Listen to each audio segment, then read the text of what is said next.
helpful to keep my channel growing.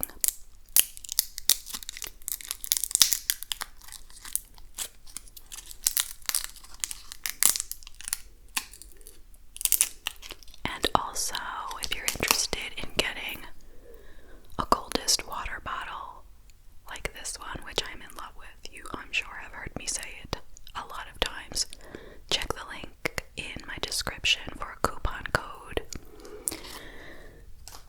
and you can save 10% off your purchase. This thing has been amazing to help me drink more water and to learn to like water. And I'm not just saying that, I truly mean it. Okay.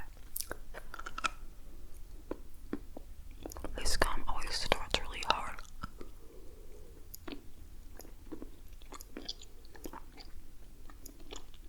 So bear with me.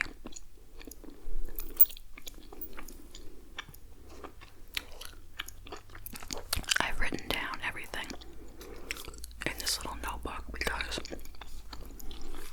I can't count on the Netflix app to really have everything that I've watched. You know what it says, like watch again.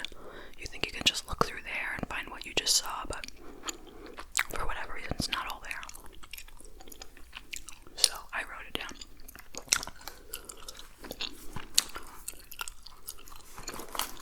While I'm chewing, please enjoy the sounds of my mermaid notebook.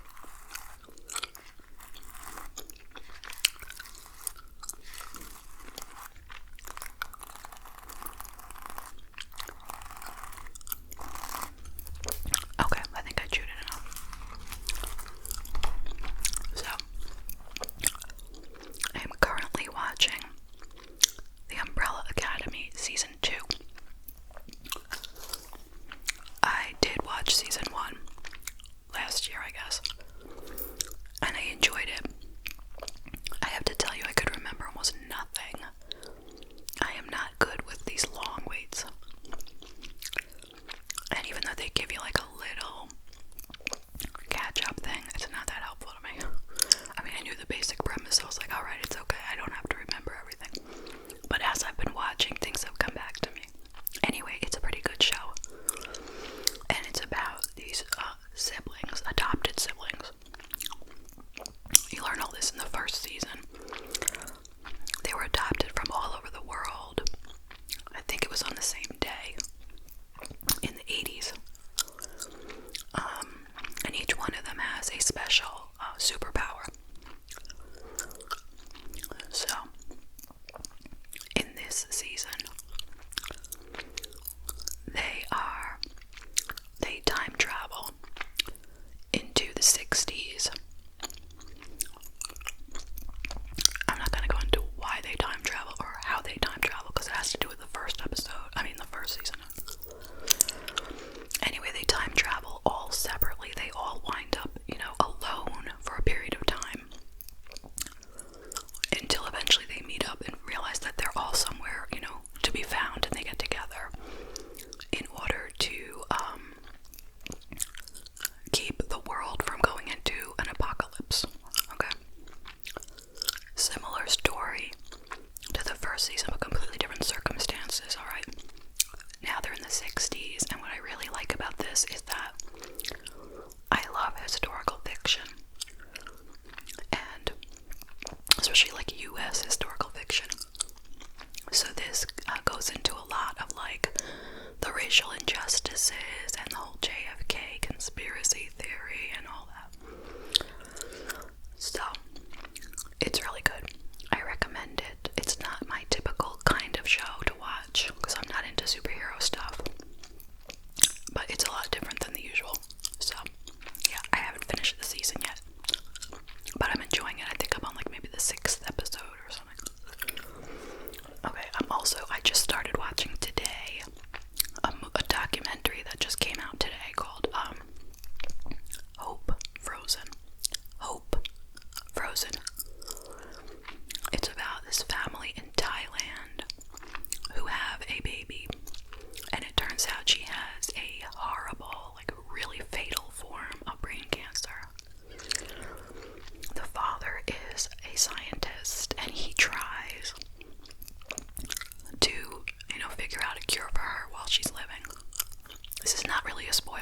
this is all kind of in like the description.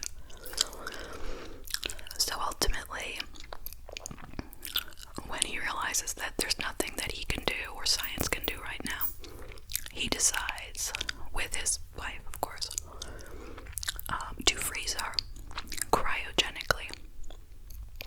And they arrange for it all through a US company who comes in at the day of when they know she's gonna die, and they wait with her till she passes, and they do whatever they have to do to get her ready, and then they fly her body back to, I think it's Arizona, to do the freezing. The idea is that if and when a cure is discovered, they can revive her and give her the cure. But there's no promises, you know. And it really got me thinking a lot. Even though I haven't finished it, I might be about halfway through. I'm pretty sure you're not going to find out if they find a cure by the end. I'm pretty sure that's going to be 100 years from now before they're going to find a cure and maybe try to bring her back or whatever. I don't think that's going to happen by the end of this documentary, but who knows, right? So, I'm really thinking about it a lot. Like, what do I think about cryogenics? First of all, they said it is $80,000 if you want to just freeze your head. How would that play out? $200,000 if you want to freeze your whole body. And they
show that I really liked was Lennox Hill.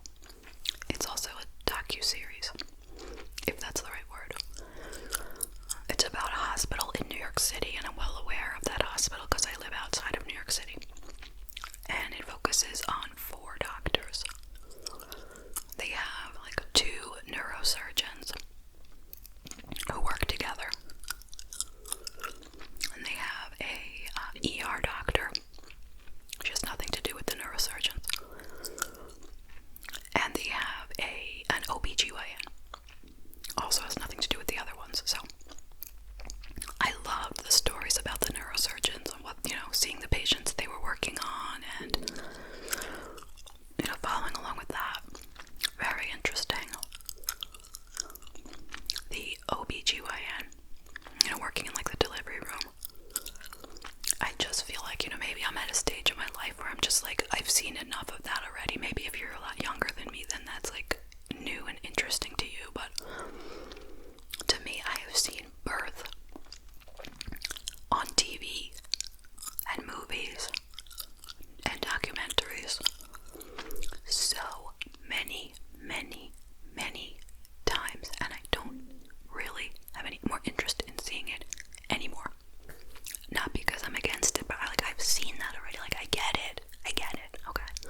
You have the woman there, you got her man with her trying to help her. She's in a lot of pain, they deliver the baby. I have seen enough of it. It doesn't offend me. I'm not interested. And then they have the ER doctor. You see people come into the ER for various reasons. A lot of times it's like homeless people, people who are in pain, various things. That was kind of interesting as well. So I recommend that show. Really good. Really good. Okay.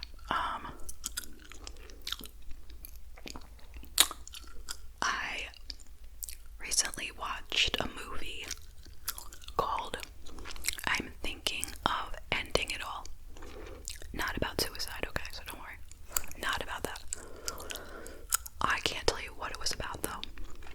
This movie was either a love it or hate it movie, okay? Either you loved this movie or you hated this movie, and I fell into the hated category because this movie had no point whatsoever. You got this, I couldn't figure out who the movie was even supposed to be about. Where was it going? What was it doing? You have this girl who's like narrating it. She's thinking of ending it all, meaning her relationship with this guy.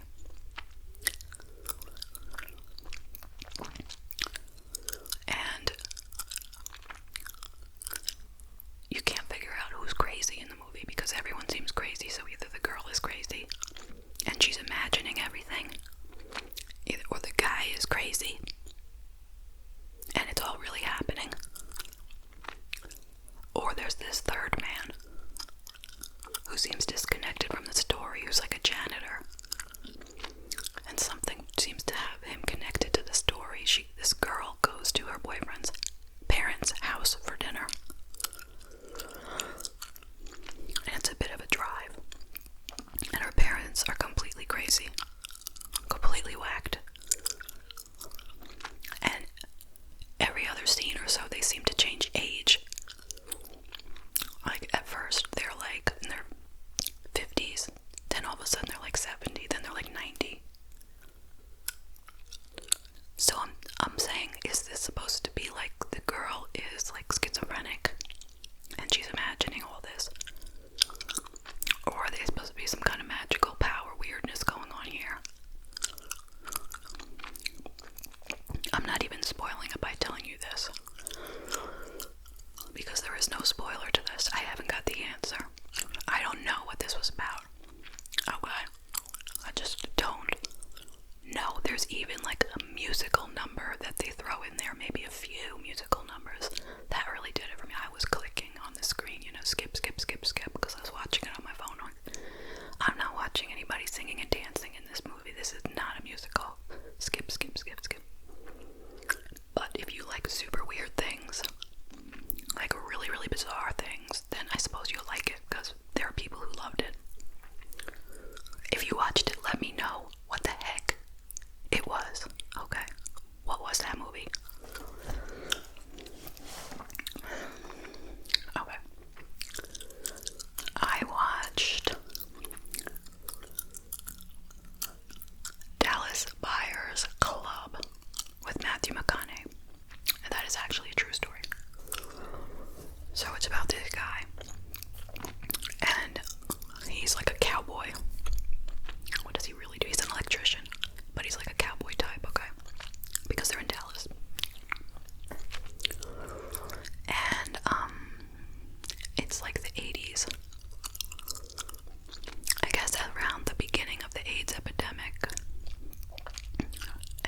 only legal. And he was getting drugs in Mexico and bringing them into the States and letting people join the club. And I don't want to spoil it, so I won't tell you like how long he lived or this or that or the other, okay? I'll leave that for you to discover. But it was interesting.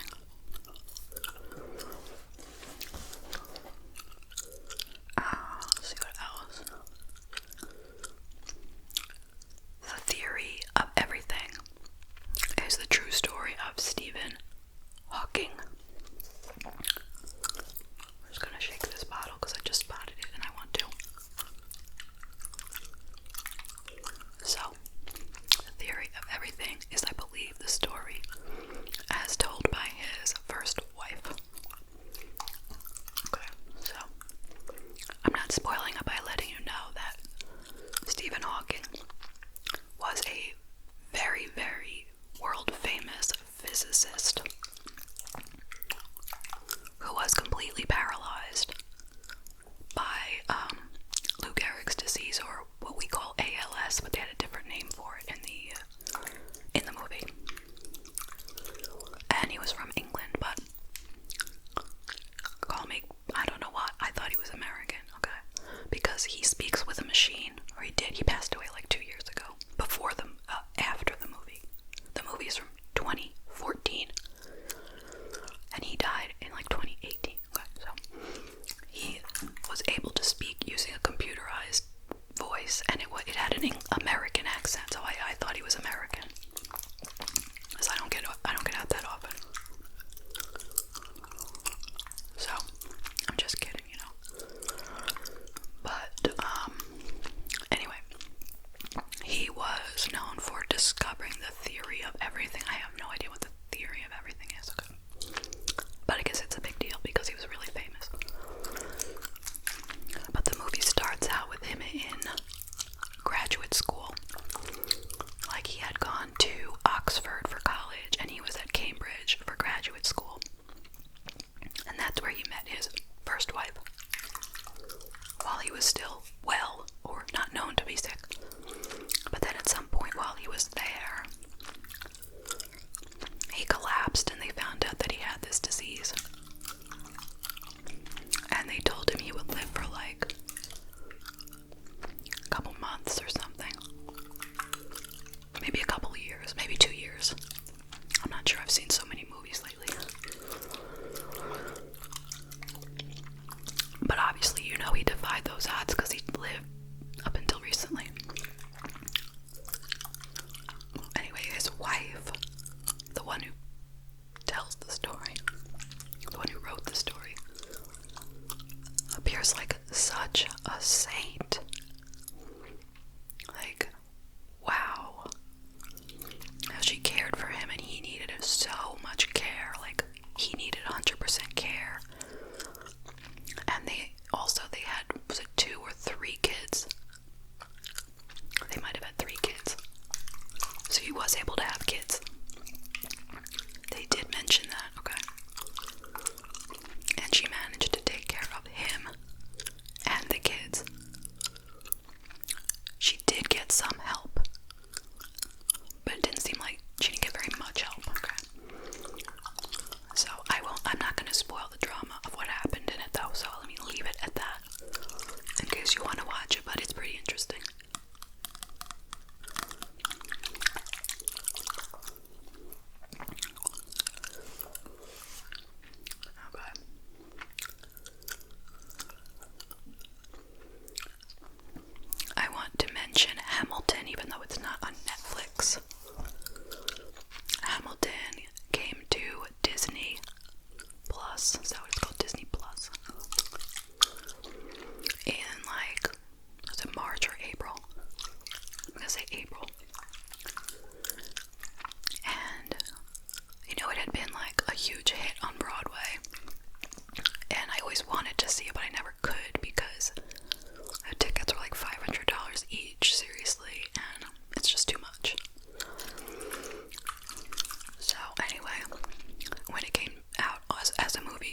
just so you know in your head what's gonna happen.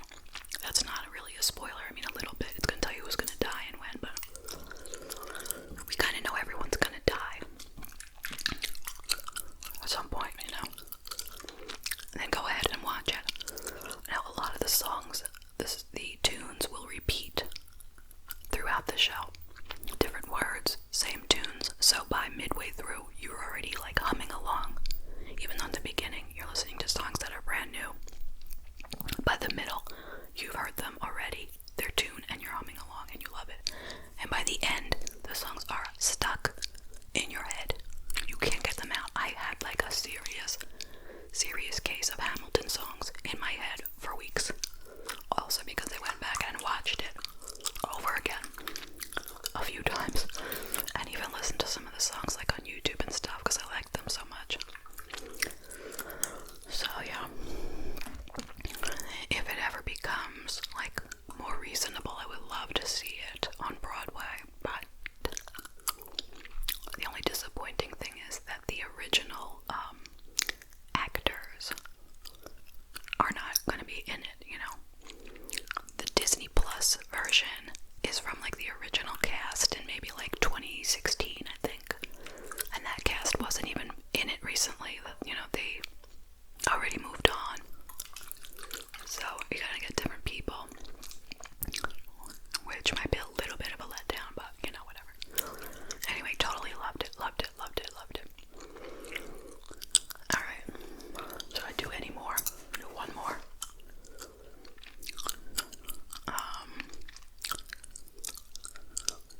Taxi Driver. I'm really late to the show on Taxi Driver, okay? That was from 1976. Okay. It is an oldie, but it is a classic, and when I saw it like go by when I was looking through what there was to watch on Netflix, I was like, I've heard of that. I heard there was something special about it. Let me watch it. So it stars Robert De Niro, the youngest Robert De Niro that you will have ever seen, okay?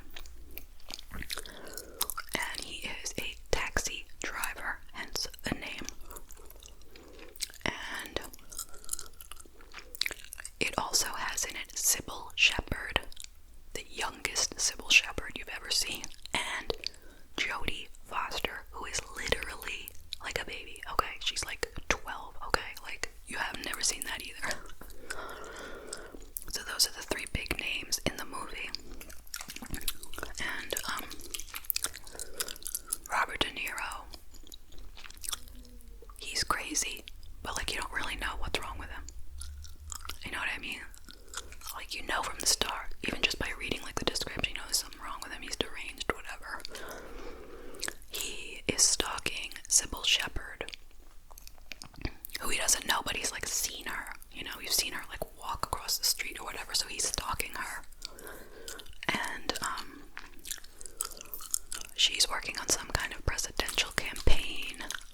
Like, her job is working on a presidential campaign for a fake president that never was. And so at the same time, he's stalking her because he's like in love with her. But he also sees this young prostitute who is Jodie Foster, who says she's 12. And she may have been 12, like legit. She gets into his cab one night and says to him, like, go, go, go. But, like, at the same time, her, like, John. No, not John, her pimp is trying to pull her out. He's like, no, forget it. And the pimp throws him some money and says, like, maybe 10 or 20 bucks. Says, forget you ever saw us. But he kind of gets obsessed with this girl and he wants to save her. So that's the other piece of it. But yeah, I'm not gonna spoil what happens, but so yeah, he's crazy. Just plain old crazy. And like I said, they don't really tell you what kind of crazy he is, and you really can't tell. Only just that he says he doesn't sleep much, and that's why he wants the night shift.